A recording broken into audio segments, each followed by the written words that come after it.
तमिलनाडु में ये साधारण सा खेत फल फूल रहा है, वो भी ऐसे जिसकी उम्मीद भी नहीं की जा सकती। मछली के तालाब धान के खेत में बदल जाते हैं और वापस मछली के तालाब बन जाते हैं।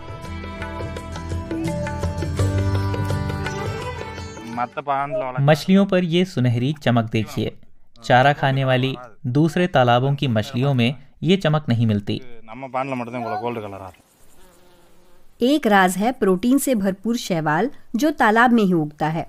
मछलियां उसे खाकर अमोनिया निकालती हैं जो नाइट्रोजन में बदल जाती है।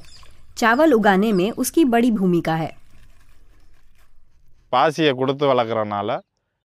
हम लोग मछलियों को शैवाल खिलाते हैं तो वे समंदर की मछली जैसे पोषण से भरपूर और स्वादिष्ट होती हैं।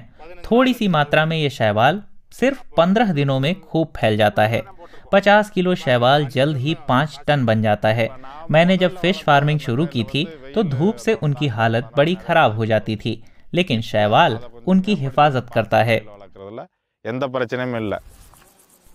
4 से 5 महीने बाद करीब 90% शैवाल को हजम कर लेने के बाद मछलियां निकालने लायक हो जाती हैं। मैं अलग अलग किस्म की मछलियां उगाता हूँ, कार्प और रोहू से लेकर पोटला और मरेल तक।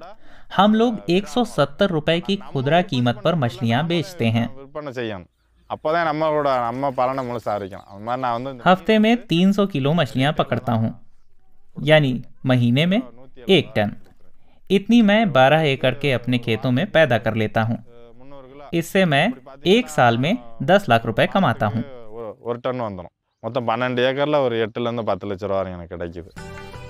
पोनैया का तरीका बिल्कुल जैविक है।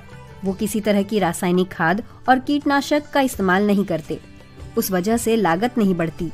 ये शून्य बजट की प्राकृतिक खेती यानी जीरो बजट नेचुरल फार्मिंग कहलाती है।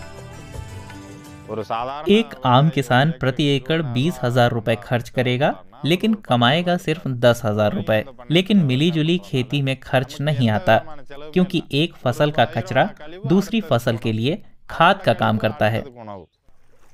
खेती के इस तरीके को जानने के लिए पोनैया देश भर में घूमे।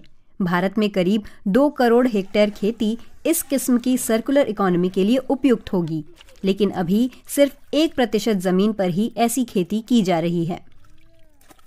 अब पोनैया ठीक से जानते हैं कि कौन सी प्रजाति का चावल और मछली एक साथ पैदा किए जा सकते हैं।